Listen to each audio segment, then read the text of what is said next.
ଖଣ୍ଡଗିରି ଯାତ୍ରା ମହାସମର 2025 ମଇଦାନରେ 13 ଗୋଟି ଯାତ୍ରା ପାର୍ଟି। ଆପଣମାନଙ୍କ ବହୁତ କମେଣ୍ଟ ଥିଲା କି ଖଣ୍ଡଗିରି ଯାତ୍ରା ବିଷୟରେ ଅପଡେଟ୍ ଦେବା ପାଇଁ। ଭିଡିଓଟି ଆରମ୍ଭ କରିବା ପୂର୍ବରୁ ଏମିତି ନୂଆ ନୂଆ ଯାତ୍ରା ଖବର ଦେଖିବା ପାଇଁ ଆମ ଚ୍ୟାନେଲକୁ ଏବେ ହିଁ ସବସ୍କ୍ରାଇବ କରନ୍ତୁ। ଏ ବର୍ଷ ଖଣ୍ଡଗିରିରେ ଯାତ୍ରା ପରିବେଷଣ ଫେବୃଆରୀ 6 ତାରିଖରୁ ଫେବୃଆରୀ 17 ତାରିଖ ପର୍ଯ୍ୟନ୍ତ। ଏ ବର୍ଷ ଖଣ୍ଡଗିରି ମହାକୁମ୍ଭ ମେଳାରେ ବାଜିମାତ କରିବେ ଦୁଇଟି ପର୍ଯ୍ୟାୟରେ 13 ଗୋଟି ଯାତ୍ରା ଅନୁଷ୍ଠାନ। ପ୍ରଥମ ପର୍ଯ୍ୟାୟରେ 6ଟି ଏବଂ ଦ୍ୱିତୀୟ ପର୍ଯ୍ୟାୟରେ 7 ଗୋଟି ଯାତ୍ରା ଅନୁଷ୍ଠାନ। ତେବେ ଆସନ୍ତୁ ଜାଣିବା ପ୍ରଥମ ପର୍ଯ୍ୟାୟରେ କେଉଁ କେଉଁ ଯାତ୍ରା ଅନୁଷ୍ଠାନ ଯାତ୍ରା ପରିବେଷଣ କରିବେ। ପ୍ରଥମ ପର୍ଯ୍ୟାୟରେ ଯାତ୍ରା ଶ୍ରୀ ବିଶ୍ୱ ଦରବାର, ଯାତ୍ରା ଯାଜ୍ଞସେନୀ, ଯାତ୍ରା ମୌଡ଼ମଣି ଶିବାନୀ ଗଣନାଟ୍ୟ, ଅପେରା ସୂର୍ଯ୍ୟ ମନ୍ଦିର, ଯାତ୍ରା ଦୁର୍ଗା ମନ୍ଦିର ଏବଂ ନାଟ୍ୟ ସମ୍ରାଟ ପୃଥ୍ୱୀରାଜ। ଏବଂ ଦ୍ୱିତୀୟ ପର୍ଯ୍ୟାୟରେ ଯାତ୍ରା ସ୍ୱପ୍ନମହଲ, ଯାତ୍ରା ରଙ୍ଗମହଲ, ଯାତ୍ରା ସିଂହବାହିନୀ, କଳିଙ୍ଗ ଗଣନାଟ୍ୟ, ଯାତ୍ରା ବାଦଶାହ କୋଣାର୍କ ଗଣନାଟ୍ୟ, ଯାତ୍ରା ସ୍ୱର୍ଣ୍ଣମହଲ ଏବଂ ତୁଳସୀ ଗଣନାଟ୍ୟ। ତେବେ ଦର୍ଶକ ବନ୍ଧୁ, ପ୍ରଥମ ପର୍ଯ୍ୟାୟରେ ଯେଉଁ 6 ଗୋଟି ଯାତ୍ରା ଅନୁଷ୍ଠାନ ଯାତ୍ରା ପରିବେଷଣ କରିବେ କେତେ ତାରିଖରୁ କେତେ ତାରିଖ ପର୍ଯ୍ୟନ୍ତ ଆସନ୍ତୁ ଜାଣିବା।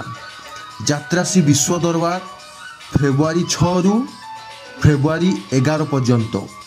ଯାତ୍ରା ଯାଜ୍ଞସେନୀ ଏ ବର୍ଷ ନୂଆ ଯାତ୍ରା ପାର୍ଟି, ସେ ମଧ୍ୟ ଖଣ୍ଡଗିରି ଯାତ୍ରାକୁ ଏ ବର୍ଷ ଆମନ୍ତ୍ରିତ ହୋଇଛି, ଯିଏକି ଫେବୃଆରୀ 7ରୁ ଫେବୃଆରୀ 11 ପର୍ଯ୍ୟନ୍ତ ଯାତ୍ରା ପରିବେଷଣ କରିବ। ଶିବାନୀ ଗଣନାଟ୍ୟ ଫେବୃଆରୀ 6ରୁ ଫେବୃଆରୀ 11 ପର୍ଯ୍ୟନ୍ତ। ଅପେରା ସୂର୍ଯ୍ୟ ମନ୍ଦିର ଫେବୃଆରୀ 6ରୁ ଫେବୃଆରୀ 11 ପର୍ଯ୍ୟନ୍ତ। ଯାତ୍ରା ଦୁର୍ଗା ମନ୍ଦିର ଫେବୃଆରୀ 7ରୁ ଫେବୃଆରୀ 11 ପର୍ଯ୍ୟନ୍ତ ଏବଂ ନାଟ୍ୟ ସମ୍ରାଟ ପୃଥ୍ୱୀରାଜ ଫେବୃଆରୀ 6ରୁ ଫେବୃଆରୀ 9 ତାରିଖ ପର୍ଯ୍ୟନ୍ତ।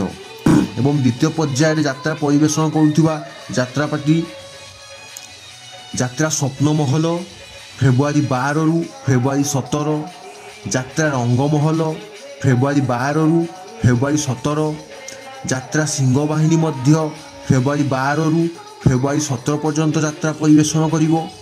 କଳିଙ୍ଗ ଗଣନାଟ୍ୟ ଫେବୃଆରୀ 14ରୁ ଫେବୃଆରୀ 17, କୋଣାର୍କ ଗଣନାଟ୍ୟ ଫେବୃଆରୀ 12ରୁ ଫେବୃଆରୀ 17, ଯାତ୍ରା ସ୍ୱର୍ଣ୍ଣମହଲ ଫେବୃଆରୀ 12ରୁ ଫେବୃଆରୀ 17 ଏବଂ ସମ୍ରାଟ ତୁଳସୀ ଗଣନାଟ୍ୟ ଫେବୃଆରୀ 10ରୁ ଫେବୃଆରୀ 17 ପର୍ଯ୍ୟନ୍ତ ଯାତ୍ରା ପରିବେଷଣ କରିବେ।